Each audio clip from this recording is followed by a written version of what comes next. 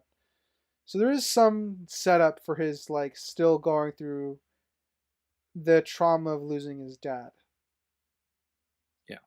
Also, being that Airbud movies aren't titled like number one, two, three, someone could just like be like, "Oh, Golden Receiver."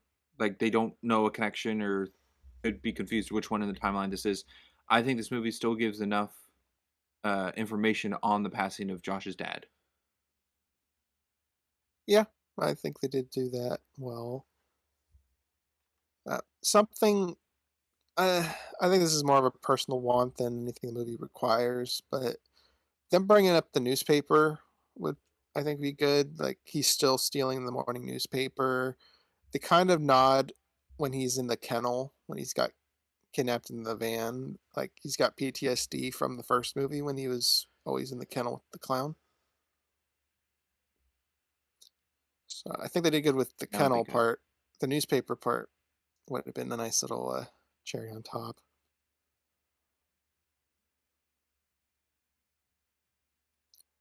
Right, writer. Sure. When the villains, when the henchman villain gets hit with the football and they both fall back onto the hill and just roll all Wild. the way back into the river, that hill's not steep enough, and physics don't work like that. Oh, as they're tumbling, they're also jumping. Yeah, They're pulling in their legs Propelling and they're kicking out. themselves. Yeah. Yeah. yeah. Uh, It's not the As You Wish hill from Princess Bride. no, It's gosh, no. No, please don't compare the two. Uh, As you wish. oh my sweet Wesley, what have I done? There was we it go. was it a Oh, wild oh. pig that was just I there, have just a no pig? idea. It's I assume so. I have no reason to assume otherwise. It's just weird to see a wild pig in a park, I guess. Also, I'm gonna guess the villains had to leave in order for Josh or Tom to come and claim the football. Otherwise, it would have been an interesting interaction. Or Buddy grabbed it, right? Or Buddy Maybe ran up to Buddy, get it. yeah, maybe Buddy ran up to get it. He wasn't like playing catch yet with it, but he could still like retrieve it. Yeah, that's possible. And I guess the only thing about that is right they would have found the football at an empty spot because the villains fell all the way back into the river. Yeah. I guess more on the villains. It's kind of shocking how many talking points are for how little they are in the movie. Um, No, they're not little. Unfortunately, they wasted a lot of time, so I imagine they're going to be a recurring subject. I don't know what took them so long. Like the first time they see them, they drive by and they're like, "Oh, that's the boy and the dog. Turn around, turn around." And then we cut away. What happened? what, what happened when they turned around? That does no conclusion to that. It took them months, presumably, to actually get Buddy. We see one attempt before that fails as they get stuck in a fence. I don't know what took them so long. I think the first instance where they spot him on the ice cream truck, I think that's the one where they follow him to the park, because the park scene is right afterwards. So I think that one's excusable, but they just still take a long time to make a move. Any thoughts, Yeah. Frank?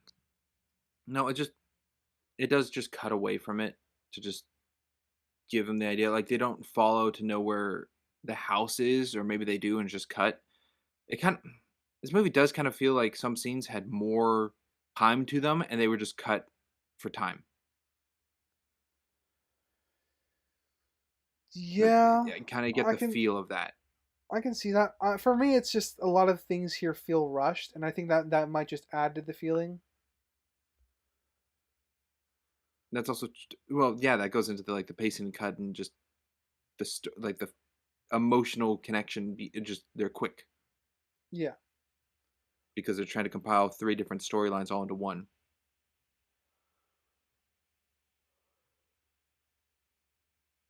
which is the villains, the football game, and then the love interest. Yeah. And I guess the love interest also with the new father figure, I guess also connects. You know a Um, storyline in this movie that I was not a waste of time? the coach My and boy. Josh.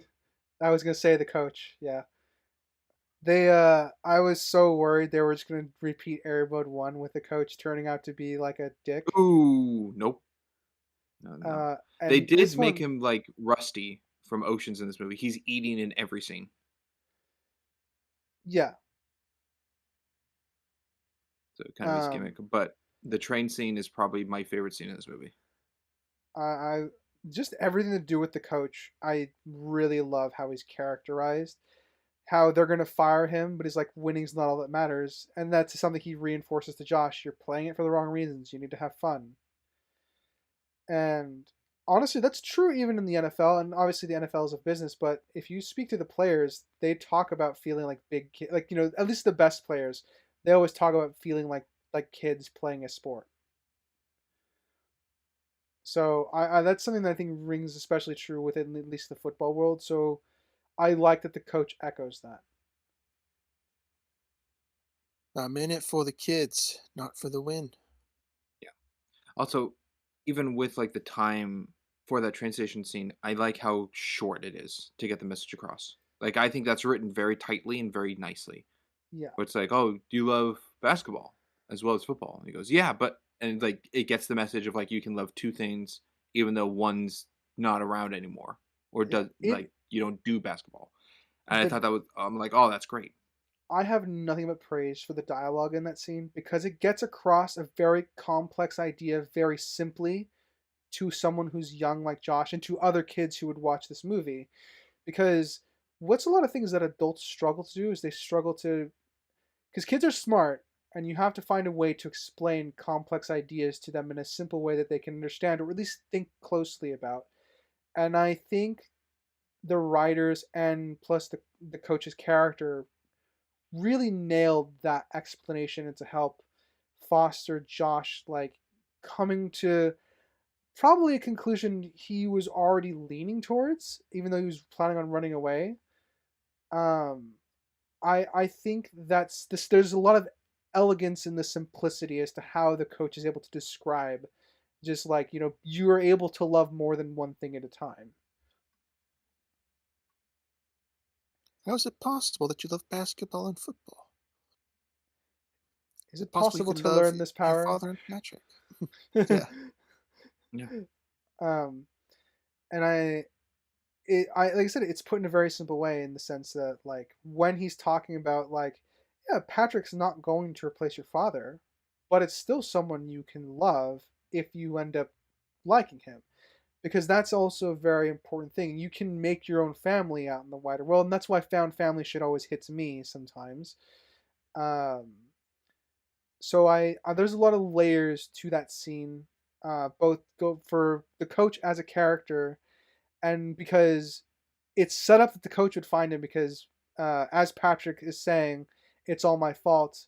we know that his Josh's mom's next person he's going to call is the coach of the football team. Like she's lists him off. So there's setup for him figuring out what Josh is doing because in previous parts of the film, when Josh is looking like kind of grimacing at his Patrick, his mom, and his sister all sitting happily together, we see that the coach is seeing Josh like feel disgruntled about that.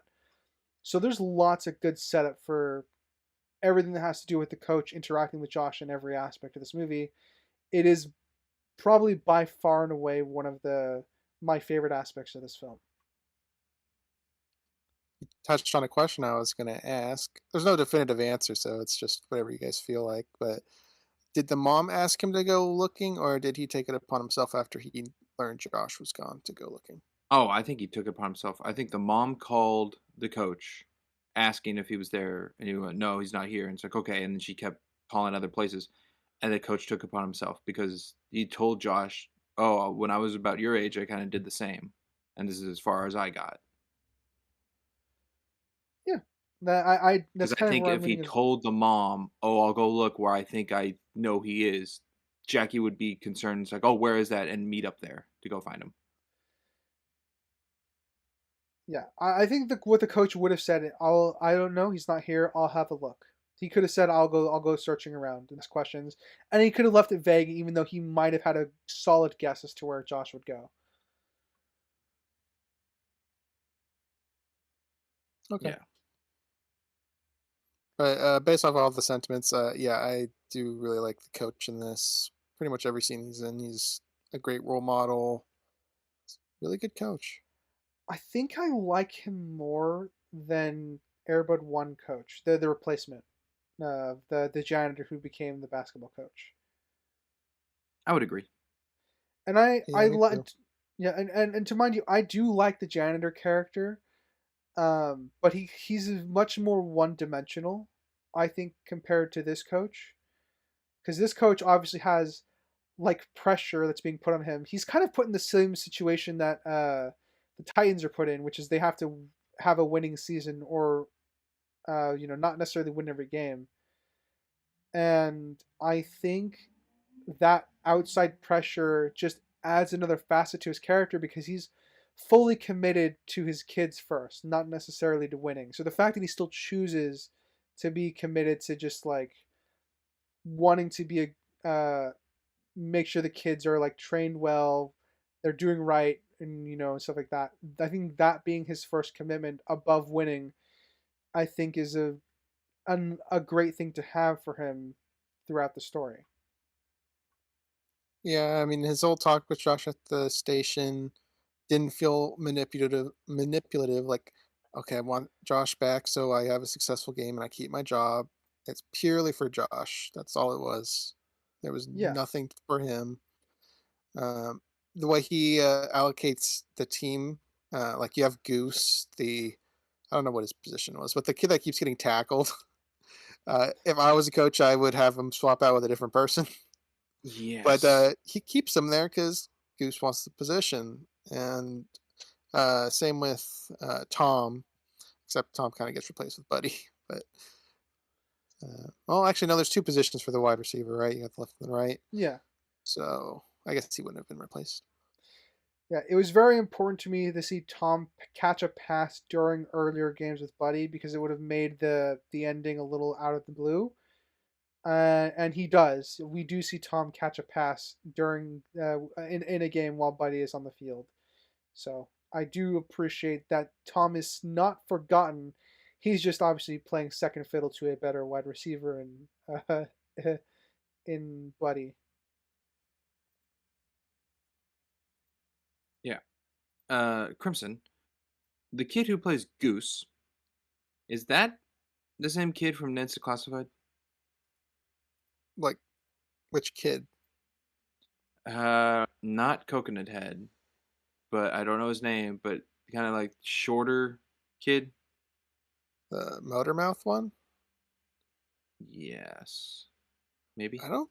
I don't think so. We don't really get a good look at him because he's always got the helmet on. Um, I He don't just think looks so. familiar. I don't think the timeline would have added up. He wouldn't have been a kid.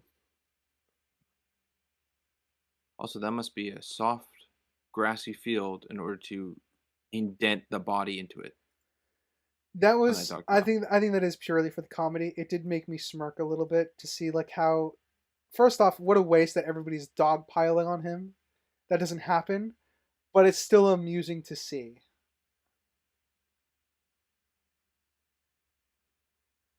Well, I just Yeah. knew Goose was a threat, and they wanted to make sure he was out of there. They thought Buddy was a threat, and they did the same. But that is a Dog nick I pile. have. Actually, is that a nick? No, it's a nick. I don't think it hits issue. That it's a big concern that, oh my gosh, Buddy's under that dog pile. But no, Buddy made it into the end zone. It did the And nobody could And, touchdown. see and it. people The still just ref tackled each other waited. over there. Yeah. Yeah, my nick is that the ref waited until the camera shows that Buddy's okay to blow the whistle. Yeah, it happens of way too long because the ref. Don't get me wrong, the refs are running down the field with players, and it is still a very athletic job for the refs usually.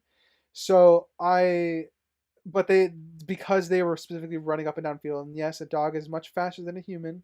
They still would have called that touchdown much earlier. Yeah, it's a movie moment to express that Buddy's safe. Uh, I guess just so I'm done with it, I'll throw up my last two newspaper things. I Okay, didn't realize how much I had with newspaper. The first paper with the dad had a spelling error in it. Oh, that's a whole Yeah. point from objective. They had with and then a, so they kind of doubled it a. Um, with and then on one of the later ones, they were showing the scores of all the games in the league so far, and the Giants, which is the final team they faced, weren't on there, Oh, but they had a bunch of other teams on there. And the Timberwolves at this point went 4-0 with wins. huh, that's a bit odd. They had the Badgers 2 wins, 2 losses. The Bombers 2 wins, 2 losses. The Clippers 1 win, 2 losses. The Devils 1 win, 3 losses. Timberwolves 4 wins, 0 losses. The Rangers 4 wins, 0 losses. The Sonics wins 1, losses 3, and the Steelers win 2, loss 2. So based off all that, it seems like they should have faced the Rangers and not the Giants. But well, I don't know. maybe I don't know how many games are in the I don't season. know. If there's like more than 8 games, it's plenty of time for the Rangers to accumulate a couple losses, and the Giants could have won. But the fuck do And, I know? and that concludes the newspapers. Oh boy. We Springs. yes, we touched on some good writing in the movie. I have a nitpick to a line that I feel like easily fixable. Totally fine. Is when Tom is at the house and Josh is trying all the speed dials, and Tom says, "Oh, that's worse than speed dial, buddy." When he sees Jackie and Patrick outside. Like building a Uh, gazebo. Yeah. yes, calling Josh Buddy is confusing because Buddy's a character in the movie. You should have just said pal, Pal, friend, bud, dude, even dude. Yeah, Yeah. man. Just go through the whole list of I'm not your buddy friend. yeah. That's go through the whole list. They chose Buddy as the line. That's It's a that's dumb. They should have cut to Buddy looking up at him. it's a nitpick with the dialogue. I don't think it detracts from the scene much, but it is a nitpick with the dialogue that's easily fixable. Yeah. No, if they want to do the humor, like you say, Crimson, of like cutting to Buddy, like, "Oh, you're talking to me," and it's like, "Oh, sorry, no, dude," or something like that, like a correction. But Yeah, they didn't. they didn't. They had Patrick fixing Joyce's back. I've never seen that back popping in a film before. My dad has shown me that before, but I've never seen it in a movie. This is a bit of a world Cross building arms back thing. pop. This is a bit of a world building thing. How are Josh and Tom paying for these vet visits?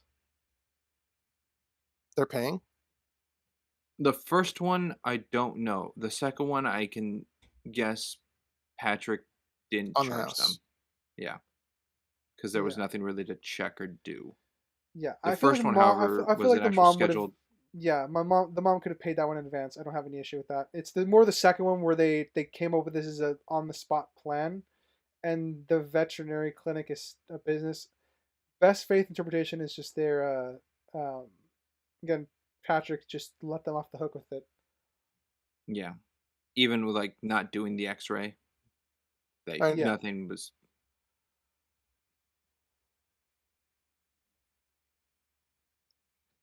with how busy and full the lobby was the first time, I feel like there would have been a long wait before they could take in walk-ins.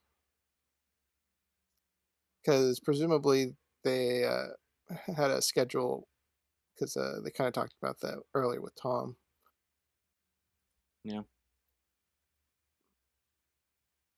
Writer. Sure. I do like that Josh is not taking football pretty much seriously at all until like the first the first string quarterback goes down with an injury. Uh, and then even then he's like, so he can play with that, right? Like he's I like that he hasn't been like paying attention much because it you get a bit of it where after he calls the play, he has to bring Tom over and say, "Okay, what's the play again?" Because it's obvious that he's like wasn't interested in actually being there. He just wanted an excuse to not see Patrick. So I like there's a Yep. bit of a through line for him as a learning curve when he steps into the QB position because he wasn't actually paying full attention. He was expecting to be a bench warmer the entire season. So do you think it's in his character or not to not even know like where his position would be on a lineup? I mean, it feels weird that he doesn't know who his center is, but again, he's not been lining up behind him the first few games or during practice, so it's possible. I don't think it breaks anything. Yeah, it's borderline for me because even if you're not in that position, it's something you should pick up through practice, even just watching the other quarterback, No, I agree. where he stands. Josh should have been taking in more info on Cole. Also, B-52, real, Ooh. real play, real great play. My favorite play because they used it like 4 times. Yeah. Yeah, I Just a bit of advice. Don't shout your plays at the enemy team when you're about to fucking go through them. yeah, I was gonna say the first instance of saying B-52, if the other team has doesn't like, that's first instance, totally fine. They don't know what you're talking about, it's just a play, they don't know what play it is.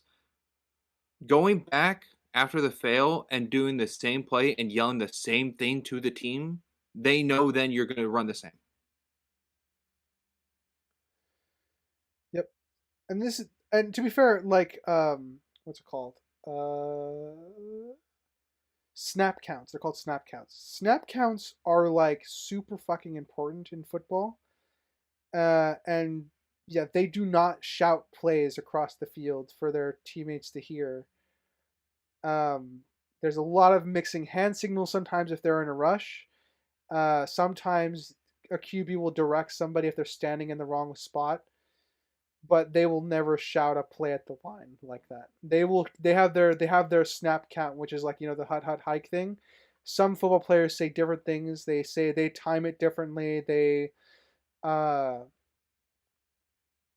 they like mix up like just they throw different words out sometimes just to throw the defense off. It's snap counts are a real thing for at least professional football and professional sports. So it's it works here because the Josh doesn't have a snap count yet, but it's not something that I think he would have learned earlier on. You don't really shout your playbook names uh, at the team.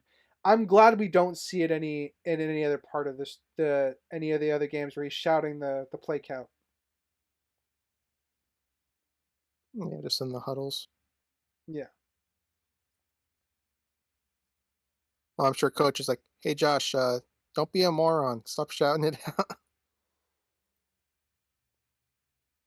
I'm sure that's the exact words he would have said too.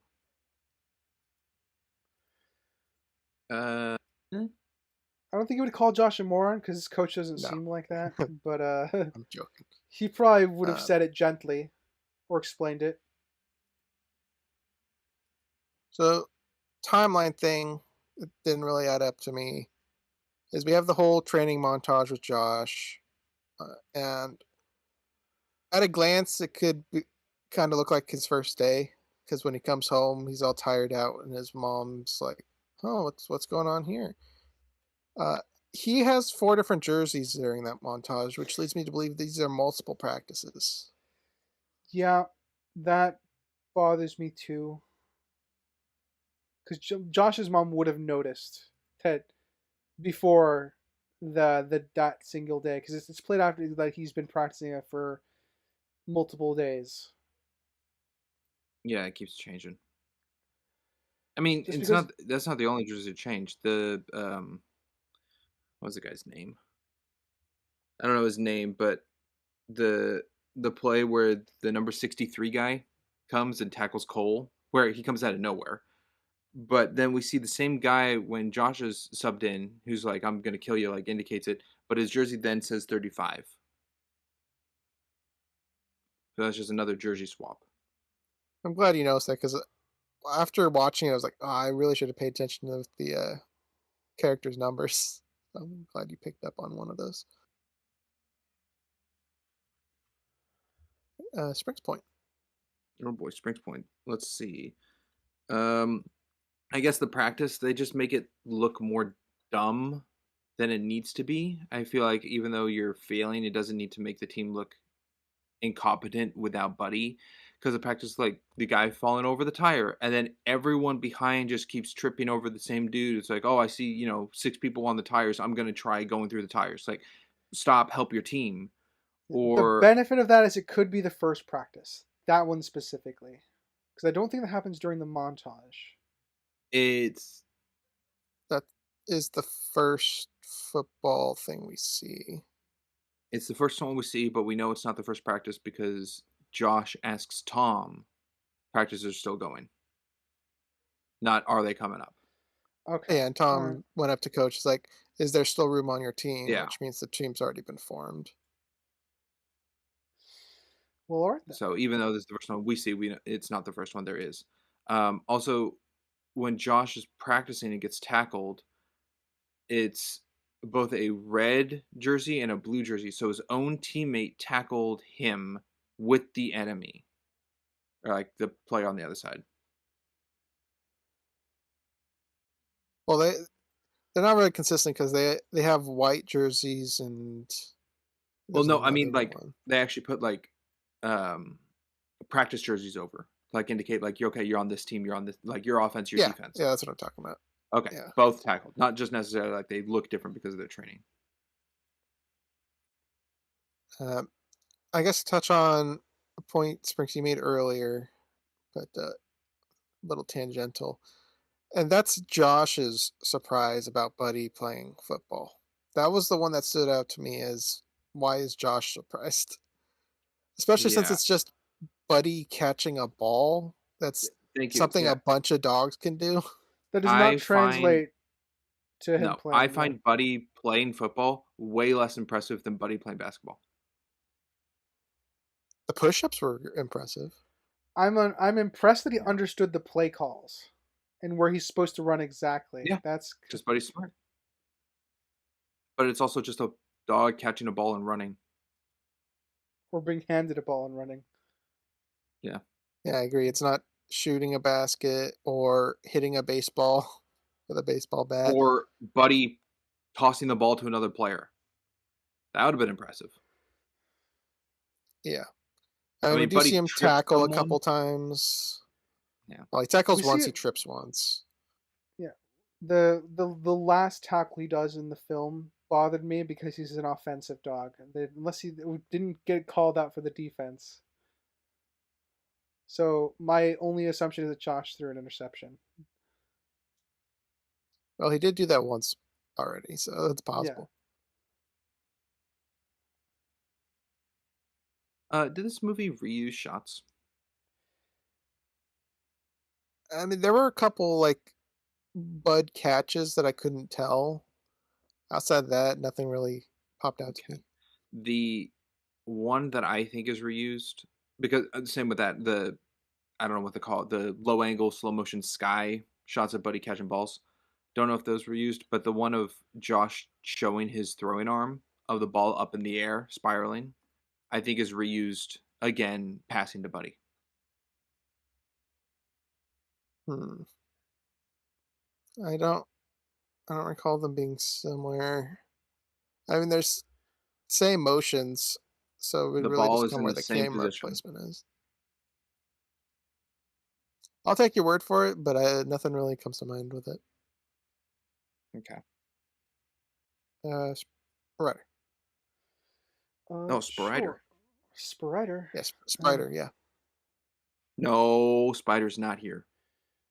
You would not Spider. like it if Spider was here. Oh, if he died, that would be nice. cool. I'm I still freaky haven't seen the alien. third one You. yet. Um, Talking about Avatar I people. I do like that Patrick tries to connect to Josh through football a little bit before which is why he comes out to his games with his Jackie, because Patrick obviously understands that uh Josh is super important to his mom, obviously. And obviously Patrick's a nice enough person to just, he's not avoiding the fact that she has kids. He's okay with the fact that she has kids. Um Obviously a lot of the animosity is mostly from Josh to Patrick, but I like that Patrick is being very patient. It's one of the through lines in the movie that I do appreciate. Patrick and Coach are pretty great Pretty guys. go to pretty go to I think they're characters, awesome. yeah. Um, I mean, Patrick left Jackie, someone he just proposed to, just so Josh would be happy. I think that's huge.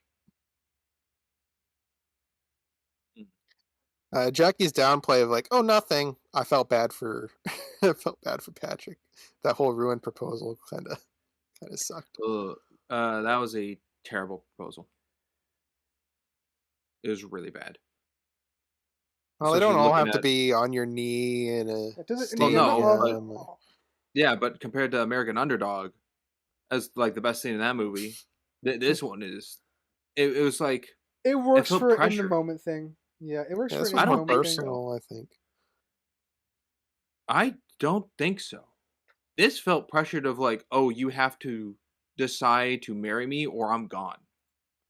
So it's all on Jackie's shoulders, and it wasn't like actual gradual built. Like, hey, I've had this tough decision because of what's come up, and I want to talk to you about it, and try to make it romantic in a way, so without making it feel manipulative because of Patrick being a good guy.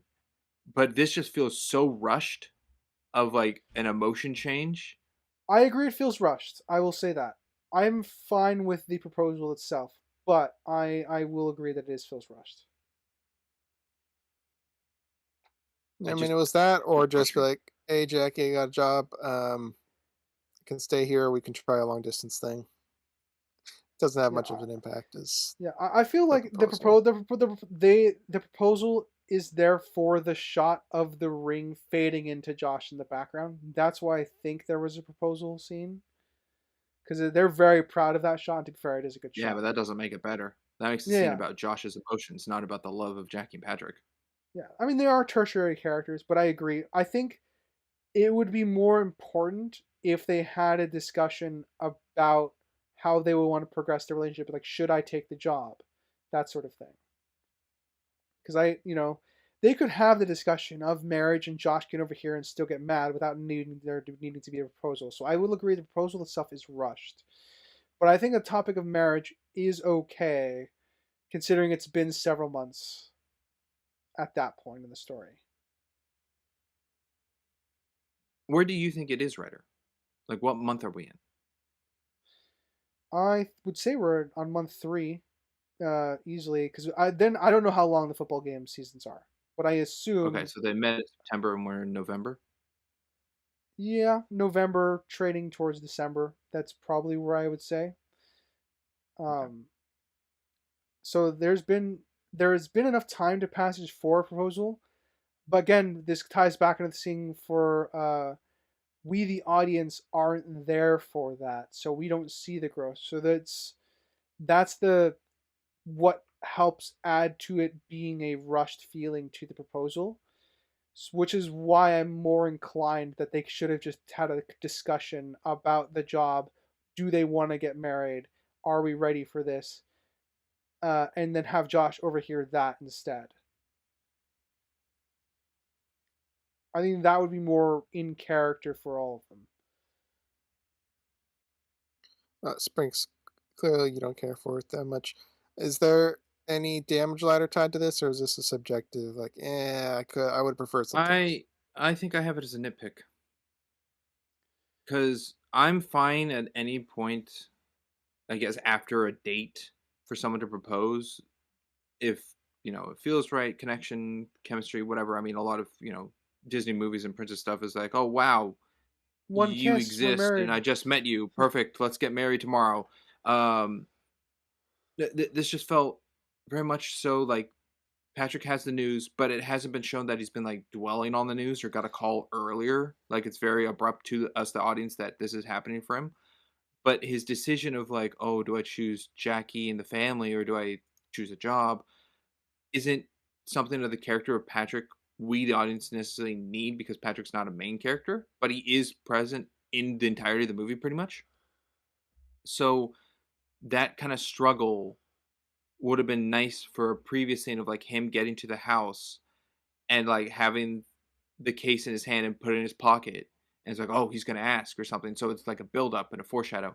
And then he talks about the job to then propose the marriage because the marriage then comes out of the blue already in the movie, which then feels more pressured because the centerfold is on Patrick and not them as a couple for Jackie to accept him. And being a Disney movie, it's like, oh yeah, accept love, good thing. Don't let him leave.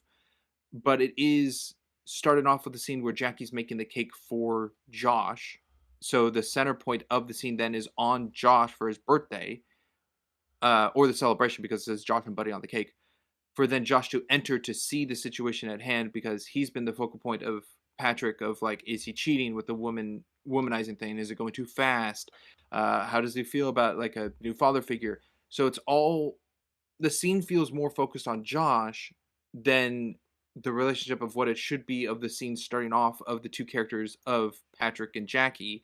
That doesn't feel enough time between the two of them to not just overall to that point of the movie for that scene, but for that scene specifically for themselves to express the proposal. Also, it's very just Patrick just going, "Oh yeah, here's the case, and will you marry me?" No, like build up. They don't play the music because the music I think would be great. It's played throughout this movie of either sadness or build up celebration or something like that. And this could be the sadness bit, like the slow kind of piano. And there's none of that because it's so rushed just to get Josh's reaction. So I do have this as damaging. It's so quick for the characters to express something to another character that we kind of have already been seeing since the first date of Patrick and Jackie. I'm also at a nitpick with all of that as well. It is a big thing in the sense that it is pushing for very specific reactions to what's going on, but the nitpick itself is more isolated directly to just specifically it's rushed for the characters in the moment because they want to get a particular outcome. So it's more plotty than character driven. My fix for this: get rid of the villains, give this more time. Yeah, I mean, well, getting rid of the villains, we have so much more time to play with, and this would be one of the things we would add more for because this for me just tags on to the drama of like having to try and accept a new parent. Like there's already that inherently here. Yeah, don't Okay, necessarily have a villain. Have the fear of someone taking over for your father be the concern of the movie. Like have that as the antagonist. so we've kind of been indirectly teasing it. Are the villains removable in this one? No, Then the one change be Airbud searches for either Josh and runs into Patrick, or just finds Patrick. Any other interactions, like them chasing him through the yard, has no doesn't do impact on anything. anything. No, all they do is Them capture getting Buddy from hit, inside the game. hit and knocked down the hill doesn't impact anything. I I'm leaning yes. I I'm think trying to I think they are, which would be nuts. That the main villains in two of this franchise are removable. I'm trying to think Yeah, of because we any removed the reason. ones in the fourth movie. I'm trying to think of anything like they would do that would justify their presence here in the film, and I Find that don't animal think they. kidnapping has no relevance on the plot, other Yeah, than they're trying to get Buddy. But It if shows the their only. motive of why they're getting Buddy. that's it. Yeah, But if they don't exist, it doesn't matter. It's not like them hunting down animals means people are afraid for Buddy. Like, oh man, these talented animals are missing. We got to keep an eye on Buddy. yeah. That's not a Yeah, thing. That doesn't exist. The only change we have to make, really, is that Buddy ran away, in his own way to maybe look for uh for Josh. Josh, and then we can have him instead run to Patrick to try and see if he can get Patrick to help, which would be more than enough, I think, for to eventually get Buddy to the game late. That would make the movie better, but that is more of a change than just removing of the villains. Yeah, So I think no, because every character we mostly see on their move list is you remove them, the movie can still go on and be no change. This would change the movie by removing them, and we have to rewrite something. yeah. Well, I mean, Haven't we we always had the the change one thing rule? yeah, the one thing we're changing is the Patrick thing at the end.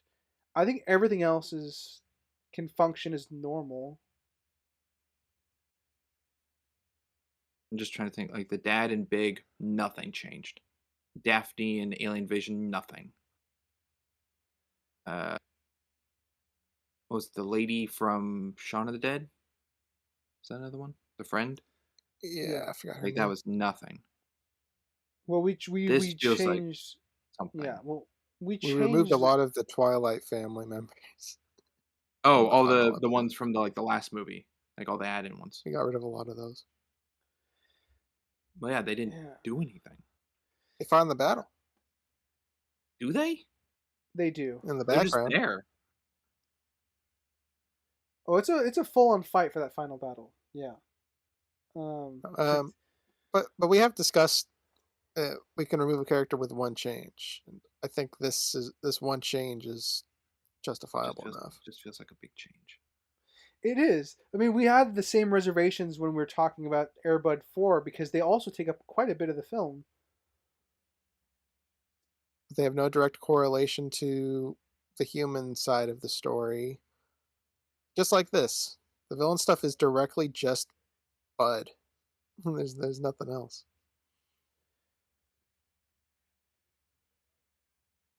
I'm going to side with their removable. I because I do want it to be. We're trying to be as consistent with this rule as possible, but with how we've established it, which is like we can change one big thing, and are the characters removable therefore afterwards. I think we can do that here. I think they're removable. That's where I'm at. Mm, I'm okay then removing them, but it just It feels like a I lot because it's a lot of time to yes spend with them. no. It's not because of that. I getting them out of this movie to give that time to other things, great. I just see it as more of a big thing than just a one change to Buddy not being captured and going off on his own. Because on his own is going to make multiple shots, multiple scenes, how he gets to Patrick, why Patrick's involved. Because rather than saving Buddy, it's some other thing of maybe Buddy's own doing, which is written into Buddy. Why would Buddy go to the dock and find Patrick if he doesn't know anything about Josh? It I just feel like it's more written in than Buddy leaves and just comes across Patrick when Buddy knows where Patrick is. I It feels think more than just one thing.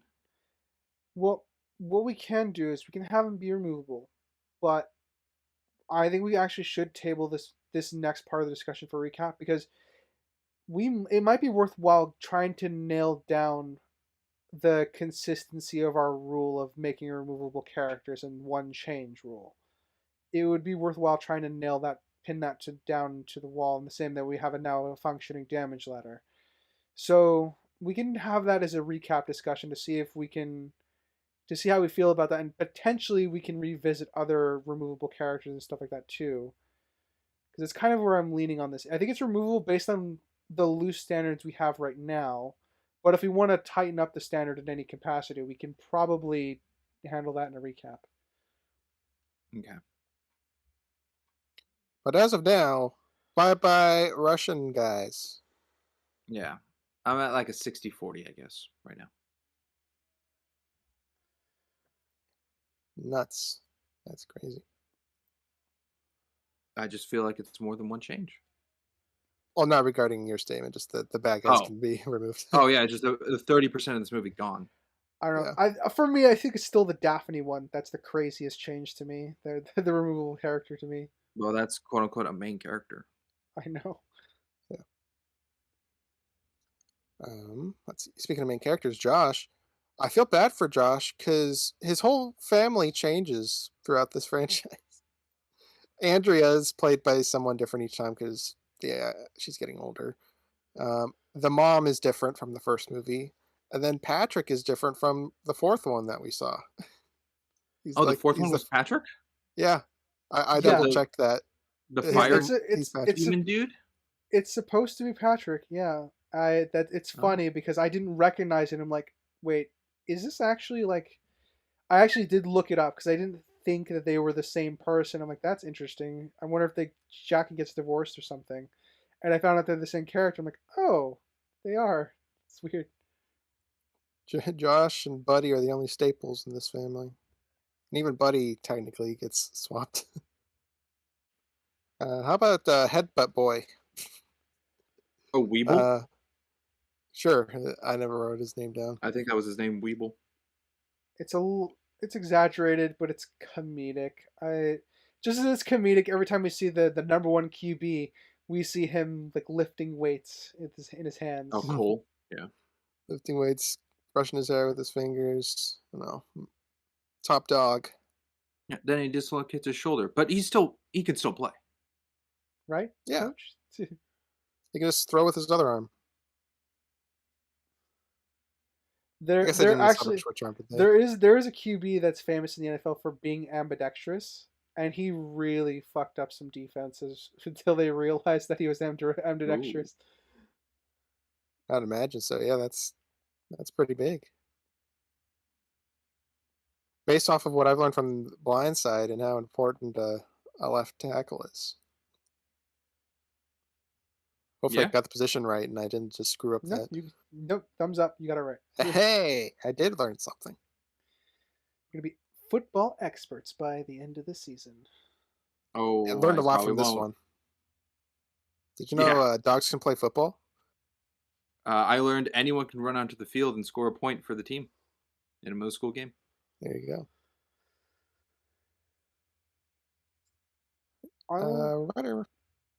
I'll jump to a small little bit of character bit, which is I like that Josh handcrafts like padding, like he messes up with he messes with padding to give Buddy like some proper football pads, and it's a small thing. I like that his sister helps because his sister loves Josh and Buddy, so it makes sense that she would help. So it's just a small thing because she's not a main character yet. I do like it. It warms my cold dead heart just a little bit. Yeah, it's some way to get her involved because she doesn't have much to do in this movie. She doesn't really need anything, but it's good to have it. I brought it up earlier how Buddy's distance changes between shots at 46-20 is a good one, where I think it's the tackle one where he's going after the player and his distance from the player keeps changing between like 4 shots.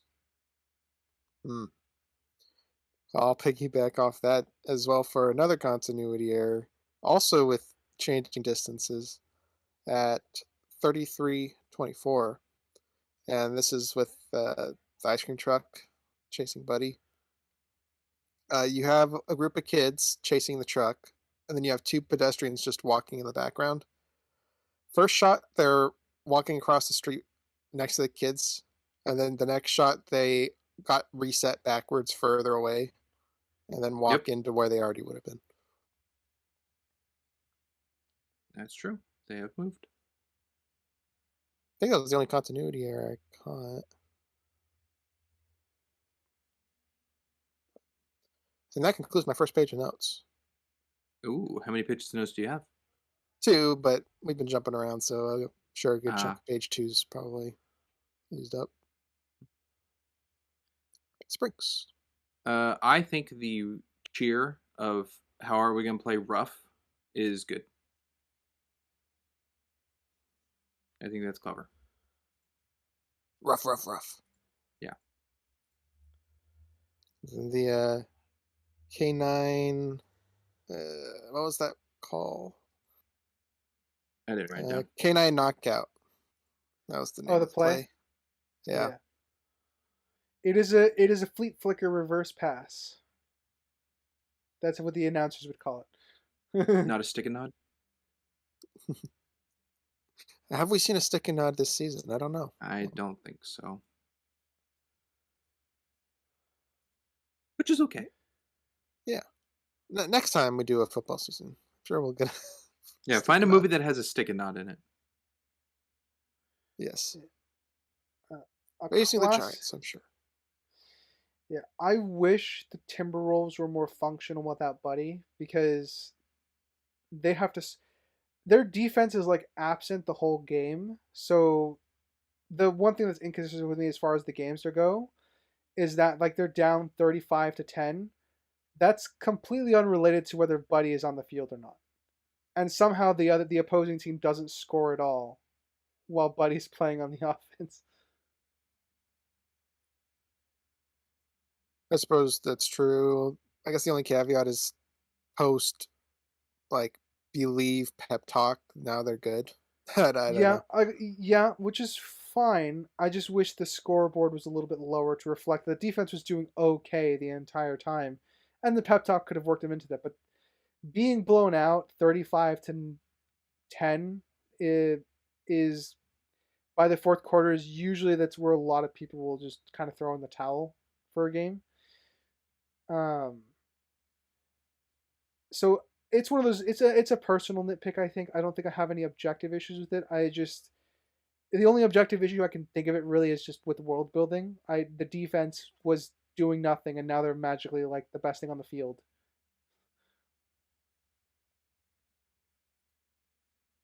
Yeah, I guess I'd You probably just label that gotta as a believe. nitpick.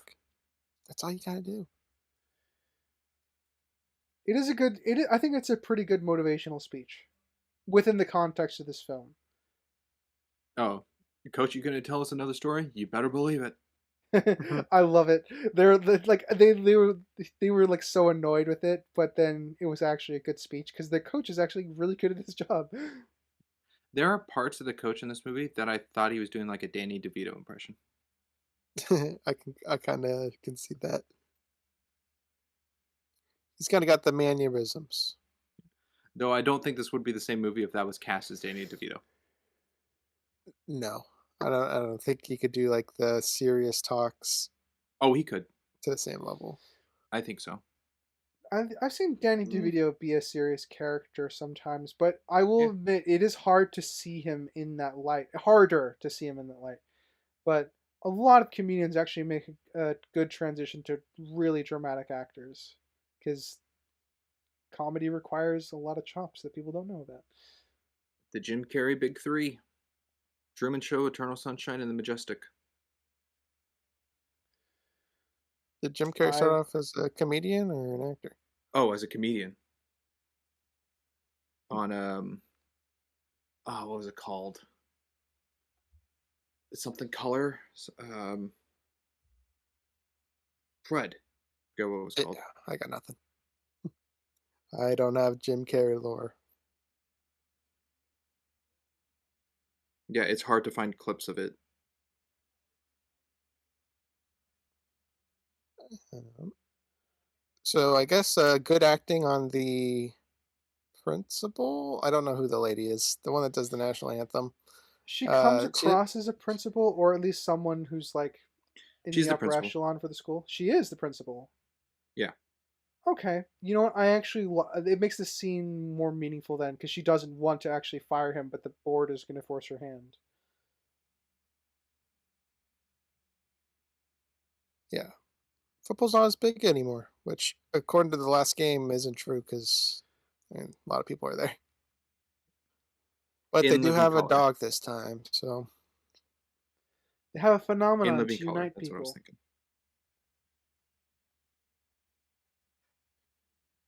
Oh, 5 seasons. Ooh, was that some of the best, worst singing you guys have heard? It's pretty it was good. terrible. Well, it was supposed to be bad, so Yeah, that was some more good bad passable. singing. Yeah. Sound like a Muppet. That's a Stranger Things reference. Ah, I understood that reference partially. I didn't. This breaks you up. Uh, hang on. Crimson, you should have gotten that reference. I haven't memorized the show. Okay. I'm sure it's probably Well, something it I've was. seen before. I can tell you, it was in the last episode you watched of the show before So Lucas's basketball season game. 1. Season 1. We watched season 4. Oh, that's right. We restarted season 4. See, yeah. Crimson. You know what? That was like a month ago. Okay, so Wow, so long. that was so long ago. So much has happened between now and then. Exactly. That is true. That is true. Let's see, where can I go? At 50-40, when it's kind of doing the montage of them winning games, are they all on their backs pretending to be dogs? That's exactly what's happening. Yep, that's what they're doing. Okay. It's a very unique Why is touchdown. Buddy not in that shot? I haven't a clue Why was if Buddy that's what? true. He's not in that shot. That would be really weird if he isn't. It's just Every all the time players. I see that, I remember Buddy being there. I thought I remember seeing Buddy in that shot too, which is now why I'm Oh. confused. I don't think Buddy was there. And if he was, Mm, he certainly wasn't centered. Yeah, I mean, he doesn't need to be centered if it's a whole player thing. Let me see. Do I have... do you have a timestamp for that one? 50-40. I don't have the movie up. Oh, well, glad you asked. For the audience. I can do it. We'll check it. I mean, it happens a couple times. So the one I'm thinking Them on of, their he's backs as definitely dogs? in. Yeah, happens twice. Oh.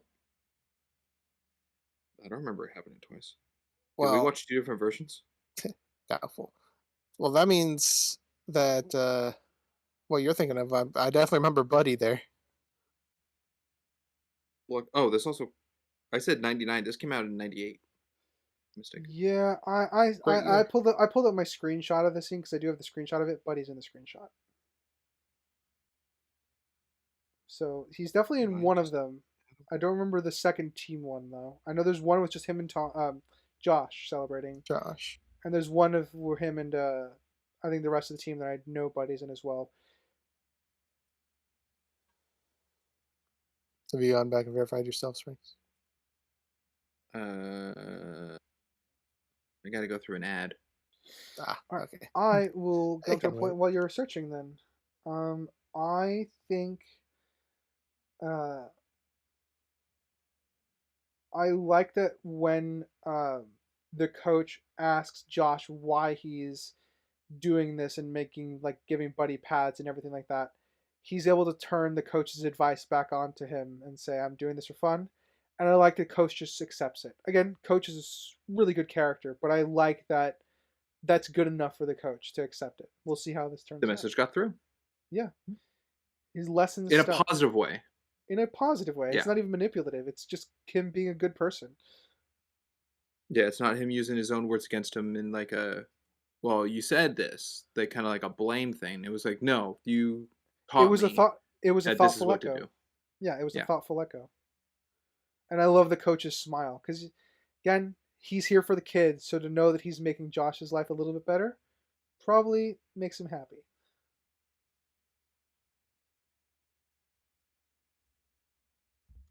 Um, I don't know if it's damage ladder, but when they're out looking for Buddy, the, Jackie and, Josh, and they're kinda by the park, it's, like, dark and gloomy, and then Jackie says, "Oh, it's an hour till the game," and when we get to the state game, it's sunny. I mean, it could be like, UK weather, a few northern states in the United States weather, because weather can be very chaotic like that. But it came to me like it came across to me like they were searching all night, and then uh, I think it would have been maybe slightly better if the game was moved to the following day, but it works. It's just, eh. Yeah. And I mean, in the beginning, when they get in the car to go to the basketball game, it's fine, and then when they get there, it's raining. So there Got is another Yeah, really, some really weather muddy afoot. game, that's true. inspired by Gus. No, there was a little Hmm, bit. I'm sure. Uh, pull out 50-40. There's nobody. Yeah, well, that's the second one then. Said there was two of them. Oh, I guess I missed the first one. The first one, Buddy is with the team, so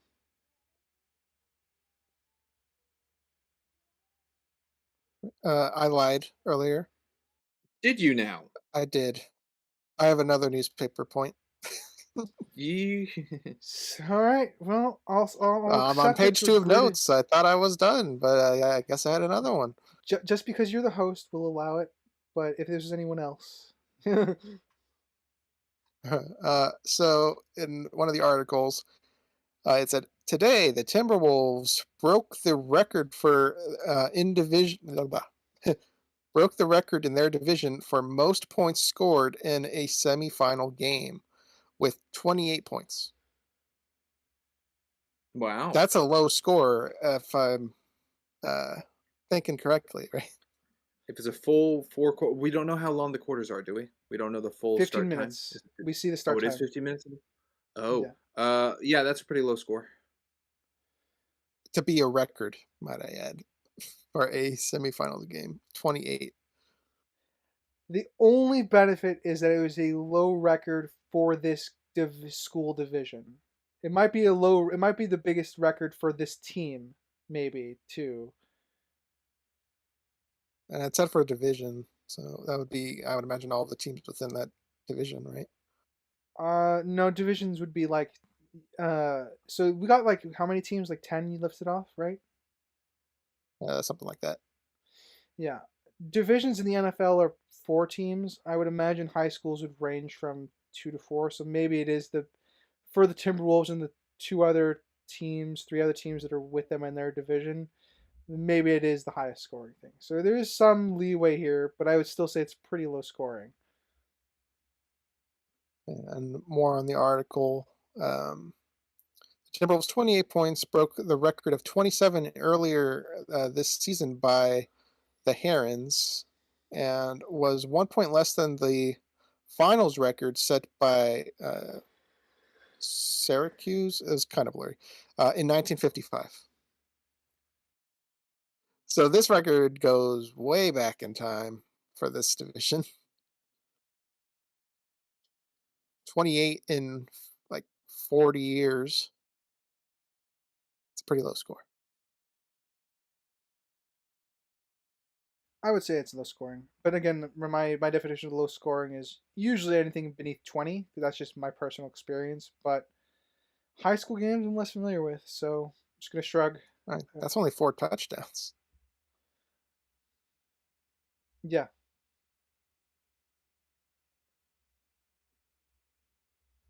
Rider point. I'm impressed they made all the field goals, to be honest with you. That's what surprised me, considering how bad they were. Um, it comes more into Buddy being a Gary Stu. It's one of the general character issues I take with Buddy himself. It would be nice if Buddy, missed a catch every now and again. He could still be a really, really great player, but not like magic, I guess. He did get tackled. Well, he did get tackled, but I can't tell if he quote unquote let that happen. I don't think he was like Gus and screwed up on purpose. I don't know, he wasn't hurt when he was barking on the sideline with Patrick, so Well, Patrick did his vet voodoo on him. vet voodoo. I don't know. He didn't get put back in the game, so he must not have been good enough to participate. Yeah, like I said, it's one of those I things suppose. that I suppose. But he's still, again, Buddy just comes across as more of a Gary Stu in this situation than he did in the first Air Bud movie. I would agree overall. Yeah, he is Gary Stu. He is the one that wins the games when in the game. Yep. No matter how hard you believe. Exactly. Kind of little bit diminishes the point then. Yeah, that's why I'm like, I would like the score to be closer at the end. Well, Like, fourth quarter started at 10-35. yeah. If it started like at 35-20, I'd buy into it a little bit more, you know? Well, I mean, they did Yeah. win on their own merits, though. It wasn't with Airbud. Yeah, it's true, but it's still, it's kind of where I would be leaning with it to be less than, because it does detract from the one of the core themes of what the film is trying to portray. And it's not that it's not to the point of it being really bad or inconsistent with itself. It's just um, it just undercuts the thematic messaging because the obviously the coach is conveying a very specific and pointed message that's almost similar, that's very close to what the movie is conveying as well. But I would say that just Buddy, I don't know, it just undercut the thematic messaging for me, I think. It's not poorly done, it's just,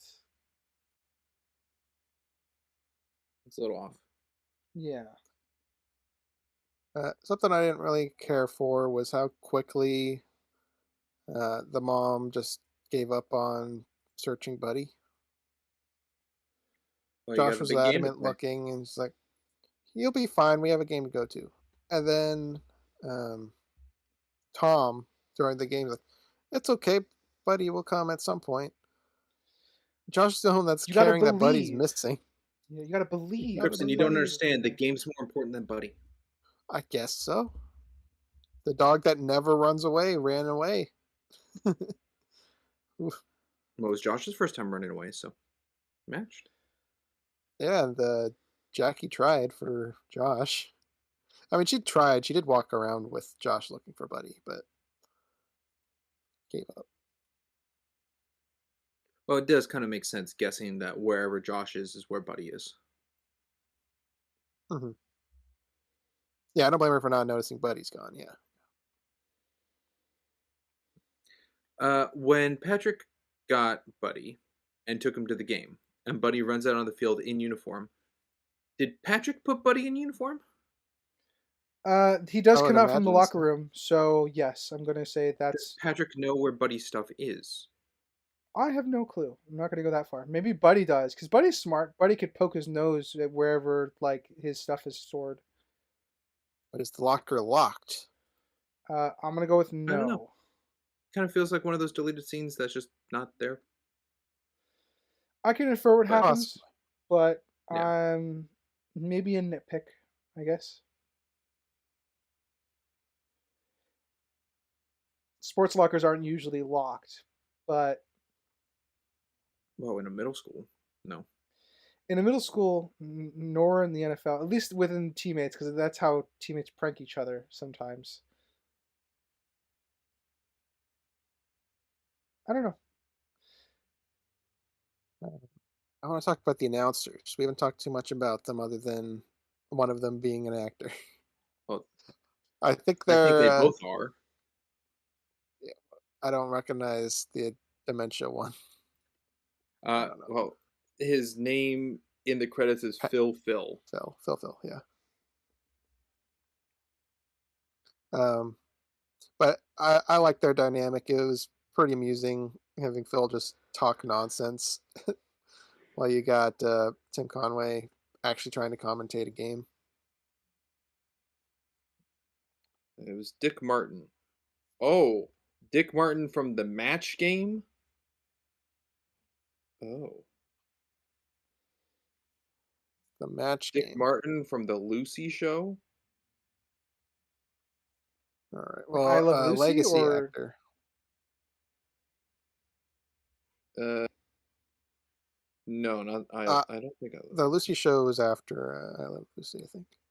Dean Martin from the Tim Conway Comedy Hour from 1970. Oh, so they're buddies. Guess so. From the Jerry Lewis Show. Okay, this is a he's a well-known older TV guy. I guess I didn't recognize him. Well, before our time.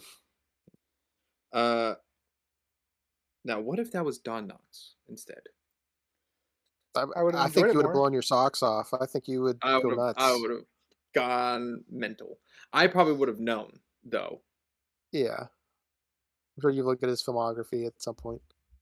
Yeah. Also, kind of closing my eyes or like taking my notes and hearing Tim Conway in this movie, definitely being older sounds like Barnacle Boy.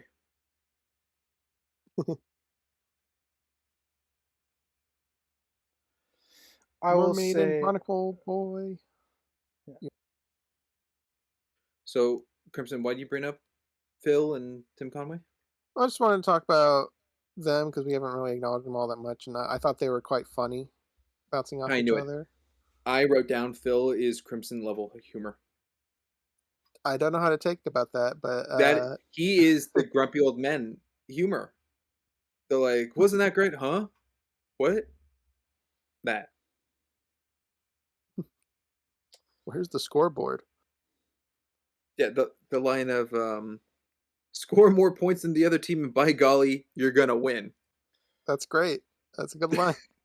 that was a line. Exactly. It's your kind. It's your kind of humor. I guess I just like my deadpan, deluded old men comedy. I don't know what to say. Are you a fan of Statler and Waldorf? I mean, I'm not much of a Muppets person, so I don't have much experience with them. Yeah, In I'm gonna. the Muppets Christmas special, not really. I didn't really have much Okay. with Okay. them. Please. It's the Muppets Christmas Carol, not the Muppets Christmas Special. Whoa. That is a different Sorry. thing. I totally disrespected that.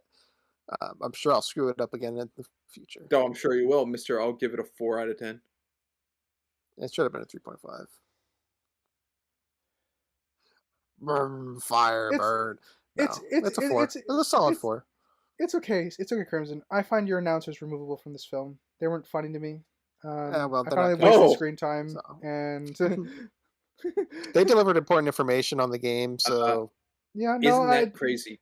The yeah, announcers are more wanted in this movie than the villains. it's that true. It's very true that is very true statement. They are. Yeah, but I don't like being treated like an idiot as an audience member, and I could follow the game, so I don't need the announcers. I don't think they need to be here. But it's a better humor than the villains' humor. it is. I agree. Well, maybe not better. Different humor that I appreciate more. I'm busy fighting a munchy. Yeah, fencing a monkey. Yeah, Some people find the that hilarious. yeah. I see. I kind of wanted to go back to the fencing the monkey scene and just play like you know, Duel of the Fates in the background to see if it helps it at all. That'd be funny. No, it, it'd probably it give a bad wouldn't. taste to Duel of the Fates. Yeah, I'd look at it and probably just go, yeah, this is annoying. Oh, last time I heard this, I saw a monkey fight a Russian. Ugh. Yeah. I'm the announcer's humor. I didn't smile once. I understand it's humor, just not my kind of humor. I don't, not my thing. So I think it would have been really funny because it does seem like I forget, I didn't write down his name, but Tim Conway's character getting a little overbit of Phil just constantly because like the last one he asked Phil something and just keeps going, like doesn't wait for his response. It would have been a nice little callback if he goes, "Right, Phil? Right." Yeah, I was Yeah, thinking the same thing. that's kind of what I was waiting for, honestly. We're all probably assuming he got the job for the Gus connection, right? I'm Someone really sure. liked Gus, and they're like, "Hey, can we reach out to him, see if we I'm can get sure. on?" Yeah. Yeah. Alright, you're up. Uh, I will. Well, we already covered the fencing bit. That was I mean, a lot of the escape that Buddy does is a lot of jumping the shark for me. I think the mule kicking down the door is funny or amusing. But I think the monkey sword fighting the Muling. Russian, the muling. I think the the Mule. the the, the monkey sword fighting the Russian lady was too much. I think for the film. Yeah, I found it just from the football game where it's like all serious, like, oh, we got to win this game. We're getting closer to the tonal shift to the circus warehouse. What I found just it's absurdist humor, I think, but I think the funniest bit to me is just cutting to the forklift or the truck and the chimp operating it, but it's not the chimp because it's just the arms. So it's like puppeteering. Mhm. So Yeah, it's like it's a thing, Crimson, you talked about Gus, where like the puppet hoof was in the hands kind of thing. Yeah. And, 7th inning fetch also had that with Buddy putting his But did paw it in happen the again in this one? bleachers. His With paw was Buddy?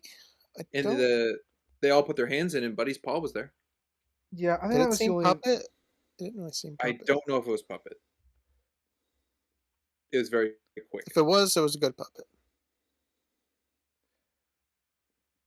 Uh, I guess on the circus part, there's a skunk in there, and I'm going to assume that all the animals they have taken are famous animals. I mean, you got That makes sense. um, Gus, you got the Dalai Lama, you got the monkey whose name I The forgot skateboarding. already. Um, so the skunk has to be a famous animal.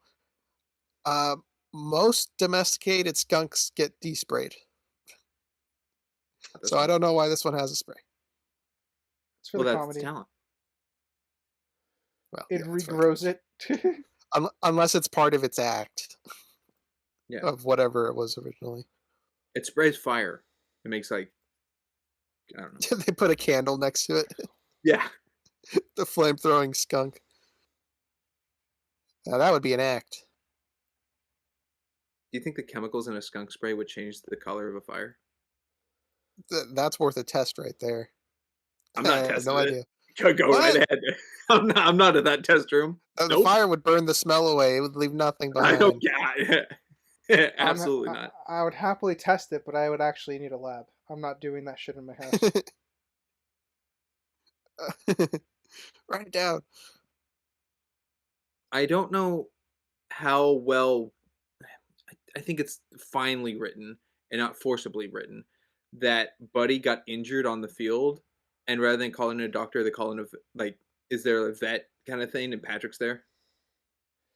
I mean, that's what you would It do, all right? works. You call the closest expert, and there usually is a field doctor. But since a vet is actually present on the field, I don't see any reason why that True. wouldn't happen. Is that the reason why they made Patrick a vet for the film?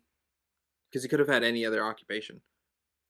But I I guess think it it's was. one to get Josh close because you didn't need necessarily the introduction of Patrick to Josh first before Patrick to Jackie. I don't know the Uh, order if they're like, I, okay, this is a football thing, Buddy's got to get hurt, we got to involve a vet, or if they had Patrick as a vet and this was just like, okay, we have Patrick, so I guess maybe we could have Buddy get hurt and he's there. I don't know which way they went with What it. came first? Yeah, yeah, I think it's the film functions better because he's a vet in the sense that like it just saves us time. Because obviously, if he doesn't have an occupation that would be related to Buddy, and showing the contrast with like Buddy being calm around him, I feel like we could work with any other occupation that he has, but I think it's made simpler that he's a vet. So I think I'm okay with that as a his occupation. It wasn't needed, but I think it does make the film flow better. Okay. Sprinks. Uh, Boy, I'm running low, but I it is enough, I think, because it does give it both. But Tom made the winning touchdown, and he's praised, and he's like, "Oh, what was it? I Excessive, have not potential. acceptable, potential." He's like, "I got potential," and the team's like hoisting him up, so he's getting his cheers. But then it cuts to everyone being happy for Buddy. And I go, "Okay, but Buddy didn't make the necessarily the playing game. Like, would that still go Yeah, that Buddy way?" only scored 30 points. Yeah, it just seems so He quick only from like the scored team being on 23. Tom to then cutting to the team on Buddy.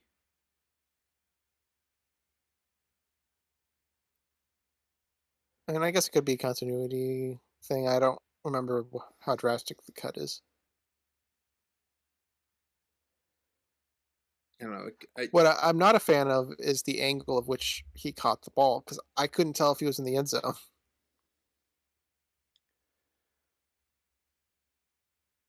When he grabbed it and slid, I thought he missed. I'm like, oh, they just got shy of it because there's no way of telling if it was the end zone or not. But he was, I guess.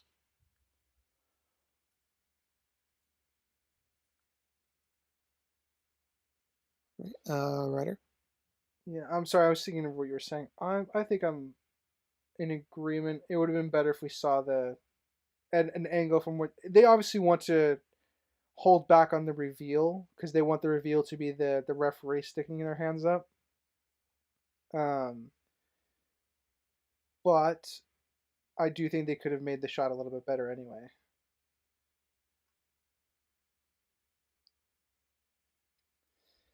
Uh, as for my point, it's very convenient that the warehouse the Russians are in is near where Patrick's boat is.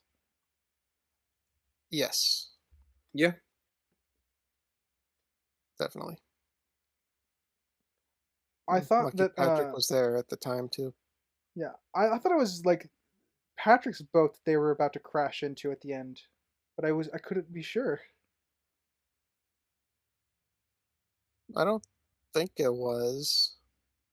I don't think it was either because he's not in the water yet at that point because his engine's not working or whatever. Yeah.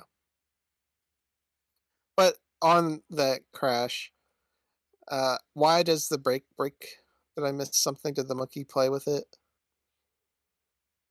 no, I don't know why the brake in the ice cream van wasn't working. Okay. At least in Also the first convenient. one, when the clown's car is falling apart, it's kind of like a consistent through line that his car is a piece of junk. So that makes sense. This, there's not really a reason that the brake broke. I thought maybe I missed a scene with the monkey like unscrewing something, but if there isn't anything, that's just convenient. And then when they crashed into the anchor or whatever, the car took no damage, which made it kind of look like it was a reverse shot. Like I think the truck was up against it and they backed out and then reversed the footage. Did they do that? I think so because right when it hits it, there's nothing happens. It's just like directly in contact. There's no damage to the vehicle. I guess that would make sense to. Yeah, they could have done that. And then the Russians get Also, with arrested the off angle screen. of it. Yeah, Most of the they were villains, definitely at least holding. based on this and like seventh inning fetch, most of the villains do get arrested off screen. Yeah, they were holding some fake fish. Especially since they were in a net full of like gray, dull blue, I think trout fish, and then the ones they're holding in their hands are being hit with are like orange. Yeah. I don't know if they're native to this place. Yeah, definitely change the trout to plastic salmon.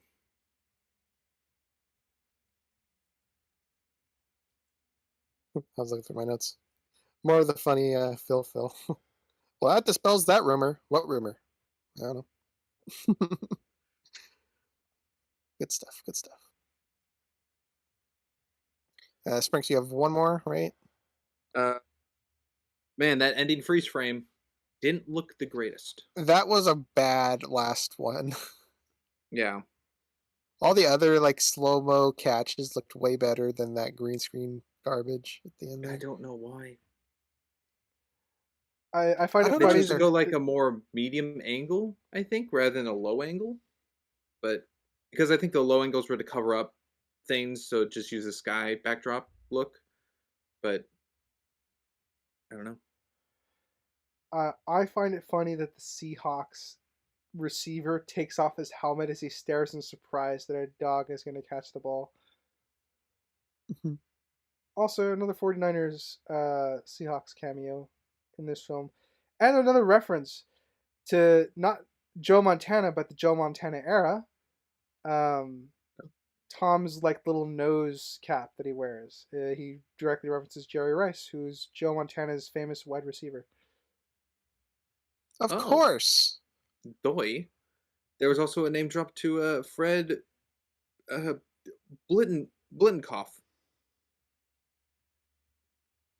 Yeah, that I think. the coach thought Buddy looked like or something. Yeah, look better than. Who's another football player. Yeah. I guess back to the end frame. At least the green screen should have a background that they couldn't have gotten on film location. Like if it showed the stadium that the 49ers were playing at, That but would it's be just a nice. sky shot. That's That's something they exactly could have it. gotten. Especially with the previous ones being better. Yeah. I do like the Airbuds ending on a professional game though. I don't remember if the third film does that, but I know this one obviously does, and then seventh inning fetch ended with the Angels, I think. Well, this one also started with an actual basketball game. Basketball, yeah. Yeah. Those are, I believe, were the Spurs, judging by the uniforms, but we don't see the logos, so that's only a guess. Yeah, I'll take your word for it. I don't know. Okay. I don't do sport. The third one's soccer, and the fifth one's volleyball. Fifth one's the strangest one, though. But where's the water polo? Hey, there's a new Airbud being made. Maybe that's There going to come is. down the pipeline. Who knows? Ryder, if you've got any left. Sprinks, I think, just got tapped out. Yeah, I I've did. I've got a let's see. I think I'm okay. I'm skimming right now. Nothing's jumping out at me that I didn't already cover or mention. Yeah, I think I'm good. Okay. Then I guess I got two last ones. Uh, Patrick leaving without saying goodbye. Is that within his character? That's what I was going to talk about. Yeah, that's. Hmm. I think it works, but I feel like leaving without saying a word is, at least with Jackie, I think would have. I wanted to see that conversation with Jackie. It just seemed weird because he was at the game, he helped Buddy, they celebrated the game win, and then we cut to him leaving on the boat and Josh chasing him down. Didn't feel right. Yeah, I think I need him to have that conversation with Jackie, like say, "Hey, I just came to drop Buddy off. I don't want to, be a bother to your son, that sort of thing." And then he can go off, and then we can infer that Josh and his mom had a talk based on the ending, even though that Jackie and his sister teleport at the end of the dock. So I do think it's an odd cut considering the emotional high we just went on. What about you, Sprinks? I don't. Again, it's one of those things where I think they just cut it too fast. There could have been something off screen to him saying no to Jackie, which makes sense because they're in a relationship and he seems to have chosen the job here. Not saying bye to Josh does feel a little odd, especially with the conversation of I can see us being friends, which was Patrick saying it. So Patrick wants to take the first step of like we can, trust each other, do better, and then choosing not to. It does seem off. But it also seems well, It's it not. seems off for the character, but maybe for the approach of like they won the game, but they haven't like the movie's still not done. Like, oh, we got to wrap up this other storyline, and it's kind of the tone pull. It's not out of character. It just feels oddly placed.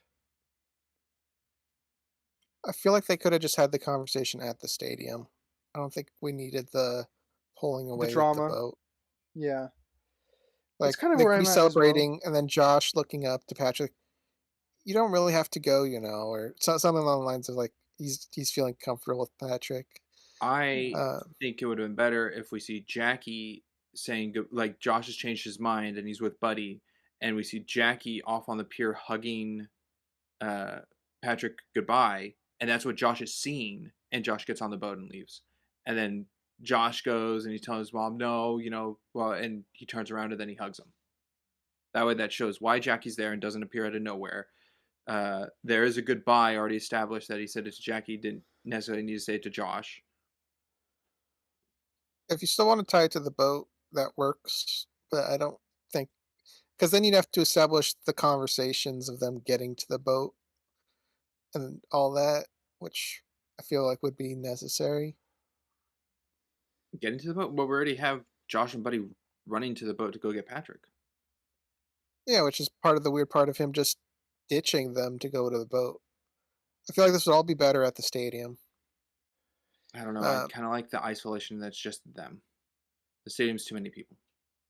Yeah. so What could with what we happen? currently have, actually, you do your bit first, Ryder. Okay. What we could have is we could have like we don't need to have the drama of him driving off in the boat. We could just have him on the boat. So he's like, because it's his hangout spot. He's good to just be working on it, and Josh is paying him a visit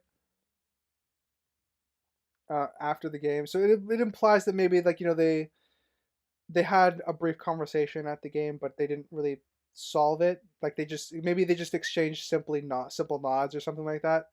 They just have an understanding, and then that we remove the drama of him driving away, so it doesn't seem like it's breaking his character. He's just there hanging out for a little bit longer, and Josh comes to get to say his piece essentially. I If think we're that would t- be tie, if we're slightly tying better. it, yeah, if we're tying it to Uh, the It boat would be scene, slightly yeah. better. I don't want something at the stadium or at the field to be acknowledgement to Patrick and Josh to then off screen be a shown a Josh change of mind to go get Patrick. I mean, the only thing we need, right, is just them exchanging a nod of understanding. They already had like, "I'll look after your dog. You finish the game," that sort of thing. So that Josh has come around a bit, and I agree. Since we've removed the villains, I would replace a lot more that time with this drama between him and Patrick. Um, but in this version, as it stands, maybe we just need the nod that they add to each other, where they don't have to say anything, which could then lead into a very similar scene with not having Patrick drive off on the boat, but he's still like alone. So we get the isolation as well. with what we currently have in the film, is there any damage on anyone's ladder? Of what's in film, Yeah, what's in the film with Patrick's departure? Is there I'd put it. anything? I have a nitpick. I'd have it as a nitpick in my plotting, not necessarily character. I have it as a Nick. I think for both the location and just his character. I don't see him just ditching like that. After Well, actually, dating I've for this I, time to the point of actually proposal, you make a good I point. yeah. Without any conversations on screen, I'm inferring that's writing for the writers. You make a good point. I'm on a Nick as well then. Yeah. All right. I lied again. I have 2 more points. So More newspaper clippings? no, thankfully no more Oh, newspaper thank. hats. All right. The buddy hats that we see. Do you think it is a nod to the Gus hats? No. Because Gus is obviously influenced in this film to some degree. No. I'm No? gonna go with no, but it's because it's a gimmick thing to do when you have I guess, a famous mascot. So Why are they bunnies? Huh? Why are they bunnies? Bunnies. Did you say bunnies? no, they're dog Buddy. hats. Oh, buddy hats. Buddy Oh. hats. The dog Does that hats. does that make it more? I don't Oh, know well, no, what I bunny still don't hats think. would be. I don't know. Yeah, the buddy hat. It doesn't necessarily need to Yeah, be I a don't reference think. to Gus. I I think don't it think they're functions referenced on to its own. Gus. They can be. It could be a reference to Gus, but I think they function perfectly in world anyway. Yeah. They do. I just didn't know on the meta level if you guys thought it was a reference or not. No. I think the meta sense is if Tim Conway's character was Crankcase. That would be beyond. Um, okay, and then my true final point is a compliment. So a lot of the music in this is pretty much the theme and other songs from the first one. Uh, I really like the rendition of the final game though, with the drums and the deep bass sound, the dun dun dun dun dun dun dun dun dun dun. Uh, it felt like a this is the game, this is the end, this is important, and I'm sure part of it's the childhood nostalgia just with the music, but I thought it was well implemented there. Yeah, it was generic. No, I didn't really. It was whatever, mediocre music. Are you copying me? I sure am. That sounded uh, just like me. it was fine. I do like the theme of Airbud, and that there's multiple variations of that riff played throughout this movie. Of like a more somber piano with still the same tune, and then the classic kind of like sad to triumphant feel, and then this end one, the as you said, with more of the drums added in and less of the piano. Uh, I think it's a good melody. Alrighty. Assuming guys didn't find anything else, are we ready to go to the ratings? Yeah. I'm ready. All right, let's see. So I started this with Sprink, so let's start this with a writer. Alrighty. Let's see. I'll start with my subjective. I enjoyed this more than Gus. Um, that being said, it's still kind of a mid movie for me. As I said the last episode, there is heart here. I would say there's a lot more going on in terms of like I care more about characters in this film than I did in Gus, and there was no the villains kind of bordered on the tedium of like the 10-minute like store scene in the previous episode where it's just they went on for too long, they were on for too long. And I really disliked their presence in this movie because I felt they were detracting from the rest of the film as a whole. And that's just on my subjective level. Like I didn't even that's not applying any objectivity. I was just bored with them. They weren't goofy enough to keep me entertained. I think the only bits that I enjoyed with them had to do mostly with Patrick saving Buddy at the end, and also the references to Gus because I understand that reference. Just do the whole Captain America meme thing. Um, so subjectively, I think I'm at a Gus was I think above a four, maybe a little bit higher. I'm probably at a I believe you 5.5. gave us a 4. Yeah, I'm at I think I'm at a solid 5 here for this one. I'm more likely to rewatch this. There's a lot of life. There's actually I'm gonna go 5.5. I'm gonna go right down the middle with it for my sub. I think there's life here. There's parts to enjoy. There's just an entire plot of the movie that I just don't care about, which I think really hurts my overall enjoyment for the film. And as you say, it is kind of rushed in some parts. I do love the coach character in this film a lot, and that's probably one of the reasons I would look forward to rewatching the movies to just kind of pay more attention to that character. Objectively speaking, well, I'm gonna be honest with you, the plot took quite a hit, and the characters took quite a hit with the fact that an entire plot and characters are removable from the film because they had no bearing onto the human side of things, and they also just weren't entertaining nor particularly well written. Their motivations didn't make much sense. Their their their crimes didn't make much sense with their motivation.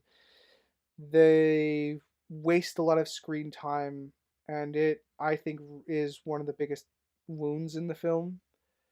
Um, I think plot wise, there are some conveniences here and there, like the warehouse being where Patrick's boat is. There's uh,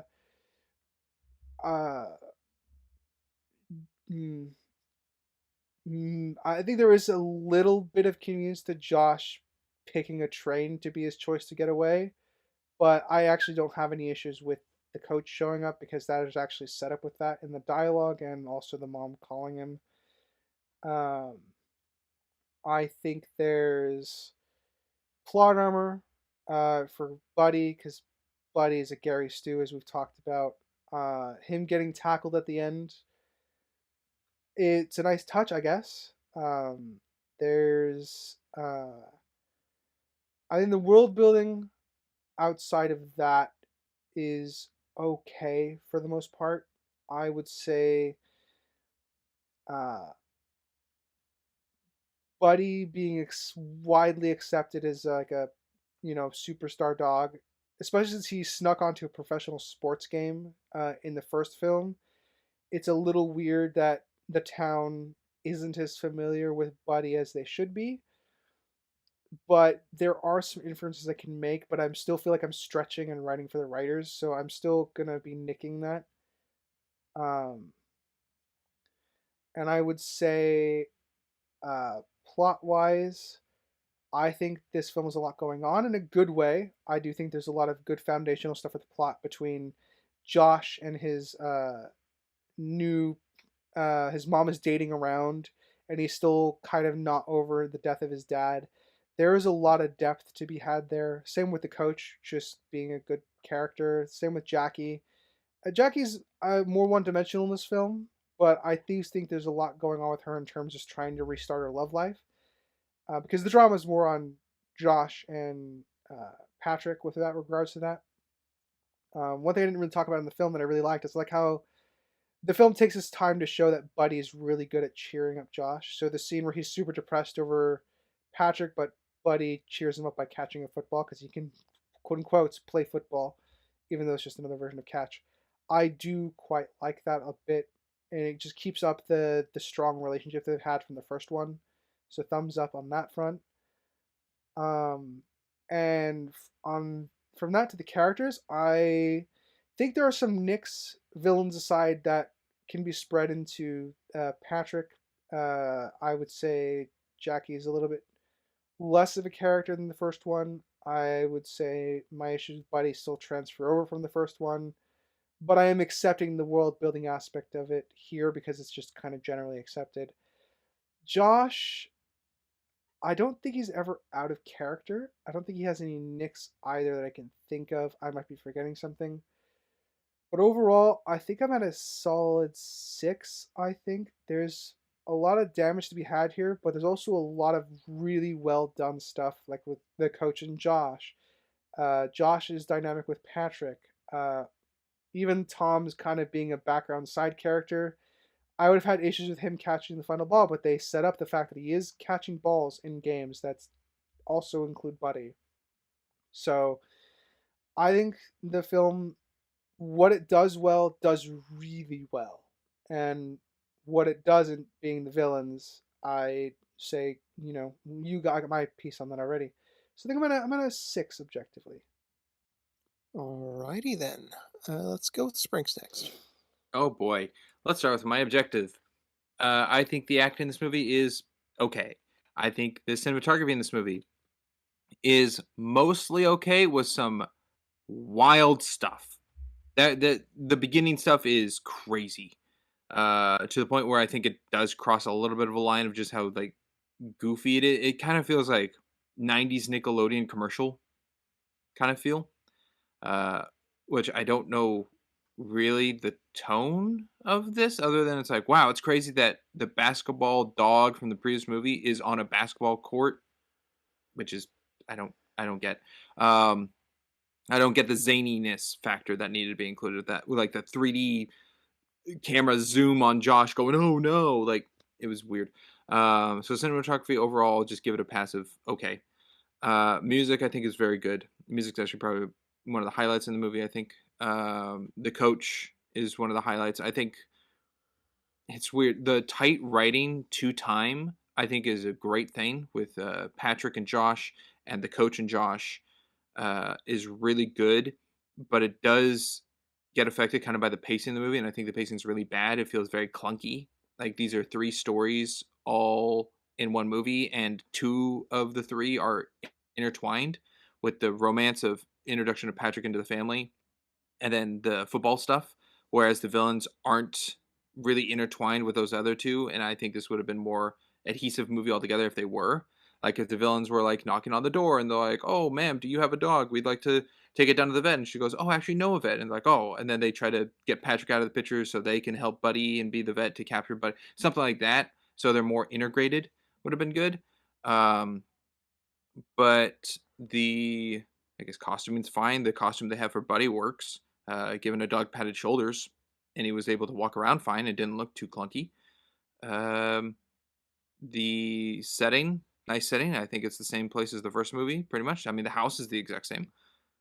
Uh, I always forget something, but overall, I have this movie at a 6. Mentioning writers, I think it's a okay made movie, but it's kind of a I don't know. It did feel like a Disney Channel movie. It didn't feel like a theatrical movie.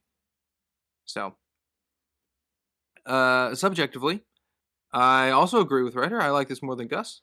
Not by a big amount. I subjectively have this at a 5. Um, the biggest hit to this movie is the villains. I hate the villains. If the villains weren't in this movie and their time was given to the other two storylines in this movie, I could see myself giving this movie like a 7.5. Pretty The much. villains I'm on the same. really take this down, Yeah, I'm and it pretty much on the same page sucks. with you. I'm pretty much the same page with you with that one, Sprinks. This movie could have had a lot more heart, a lot more emotion, could have made me tear up if they really played into like Josh missing his dad and now accepting Patrick, especially with the help of the coach, or the coach seeing that interaction going on from the sidelines of like his point of view on it, of like explaining why his story of when he was a kid, why he ran away, if it had something to do with his dad, and he can relate to Josh that way. That way he's connected more to Josh than any other player. They could have really made that better. But they had to do fencing with a monkey. So Alrighty. Me. I'll start with my subjective because it's the hardest one for me. I have seventh inning fetch at a 5.5, and I don't quite see this as a 6 for me, but I can't put it on the same level as seventh inning fetch because this is better than that. So it's really tough. I wish I went back and checked what my 5.5s and 6s were because I feel like if I put it on one of those, there's going to be glaring contradictions. You it think seems this wherever is you're gonna put better it, than this? you're giving fuel Um, for a recap. this is worse than that? Uh, You think this is better than Hook? Why would you think that? what are you We talking have about? Hook? You don't know my score for Hook. Is this Um, better than Marcy's mom's? yes, No, it's I above a think so. 4. Yeah, I give that a 4. So I will go with a 6, tepidly. I'll have to double check myself later. So 6 objective. I think it's better than seventh inning fetch because I think all the characters are just more interesting and engaging here. The plot lines with Patrick and Josh are great. Uh, Josh and the coach's interactions were great. The villains were horrible. Gonna echo you guys. The worst part of the movie probably would tread 7 territory if reallocated around. So I'll have it at 6. Objectively, we're all going to be in the same spot. I have it as a 6. I think the cinematography is average to slightly below average territory, just mostly because of the beginning, as Sprinks stated. I think all the acting's to be expected. If I was to assign one as the best actor in this film, probably be Patrick. Though there's not a lot of him to emote, I do think he fits the role pretty well. Or Coach, one too. Um, Lighting's whatever. The green screen at the end was horrible, but there's not a lot of visual effects in this film. I think they did a good job with the animal training, not just with Buddy, but the monkey and whatever other animals I guess were running amok. They didn't get much Our focus. favorite mule made a return. That's something. Gus, Allegedly. Gus, Allegedly, based off yeah. our off of our theorizing and the evidence provided, I am applying that that is Gus from Gus. There's just more evidence that he is than isn't, which is kind of funny. Almost as funny as me not realizing any connection with how focused it was. Because when I looked at the newspaper and it said Gus was taken, I'm like, oh, okay, that's the reference that Sprinks talked about last Even week. even funnier that I chose Gus for the pod and you chose this, and neither one of us had seen the other movie to know the connection. Yeah, there was no connections intentionally involved there. What a So season. Congrats to that. I thought the newspaper reference was it, and then we had a whole dedicated scene to Gus later in the movie. Like, oh my! Uh, so that was a surprise. Uh, so the villains are the biggest hit to the objective side of things here. I think all the other characters are pretty consistent with themselves. Um, the football team, the Timberwolves, I agree with what Ryder said a few times where off screen they've been shown to be overly incompetent when they shouldn't necessarily be. Because when they have Buddy on the team, they are more competent, at least specifically on the defensive side of things. Anything else am I missing? I like the subtle references to the first film. You got like the dad newspaper, which the photo was taken. It's the same photo that was on his like bed in the first one. You had the kennel, giving Buddy PTSD. Um, Other than that, there's not much more. You still got Buddy running on the roof. So I think they did a good job with a sequel. It's not a really a necessary sequel, but it's worth its existence, I guess I'll say, at the end of it. Uh, I would not say that with the seventh inning fetch. I don't think that's worth its existence. Anyway, I'm blabbering. So 6 and 6, unfortunate doubling once again. Crimson, what was the scores you gave Gus?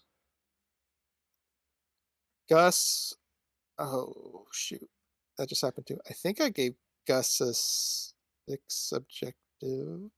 Was it a 6 and a 6? I don't remember what I gave it objectively. I think I gave it a 6 subjective. Bummer. So you don't have the note to flip your page and look at the score? I don't write them down. I just have them in my head. So I gave Gus a subjective 5.5, objective 6. So Okay, that one did not match. because you changed it. That was right.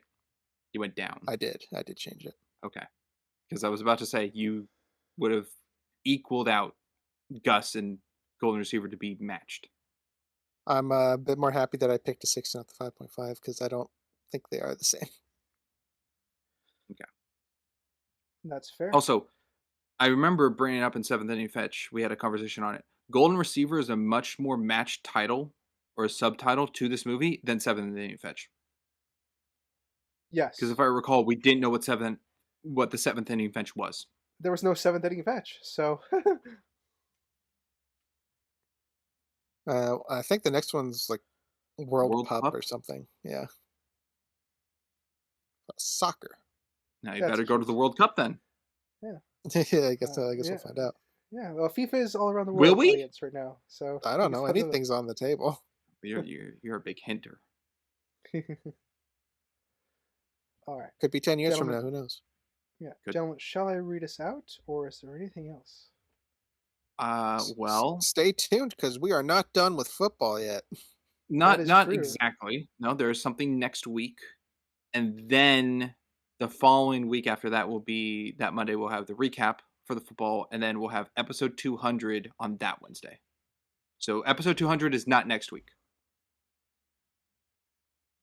That is Yes, true. based off the numbers. yeah, Yeah, yeah. You're right. but there is Uh, something next week. So, yes. 200. Crazy. I feel like we just oh did Cat in the Hat. no, to me it doesn't. Kid in the Head feels Does like it? it was a while ago. Yeah, I feel like it wasn't that long ago. Kid in the Hat was before Twilight, Time so that dilation is definitely weird. feels like a long time. Yeah, Twilight feels longer than Cat in the Hat to me. It's The weird. weird thing is, baseball season is way before that, and we just did the football Yeah, season. baseball's like 2 years ago now, which is Yeah, kind of bonkers. It's true. that's the odd one. It's also But kind of weird that I feel like the baseball season was about as long as this, but it wasn't. it wasn't. Yeah, that one Well, League only of Their Own had was like 5 hours or something. League of Their Own, Field of Dreams, Air Bud, The Draft, Sandlot. and Sandlot. Yeah. What we did? Yeah, I'd agree. We did a lot for the baseball. All right. Well, then I'm ready. Ready to go. Alrighty, Springs, you good? Nah, I'm good. All right. Thank you, audience, for listening. Whether it be Spotify, Amazon, Castbox, Good Pods, iHeartRadio, Podcast, and Samsung. And if it be in our visual side of things, be YouTube, Rumble, or frickin' Spotify. Thank you for watching our PNG YouTuber slideshow there. Please feel free to like, comment, and subscribe everywhere. Tell us how much you hate our opinions or how much you love them. And as always, I've been a geeky writer, I'm Crimson Maroon. And I'm Springs. and we will catch you next time. Later, everybody. Bye. Toodaloo.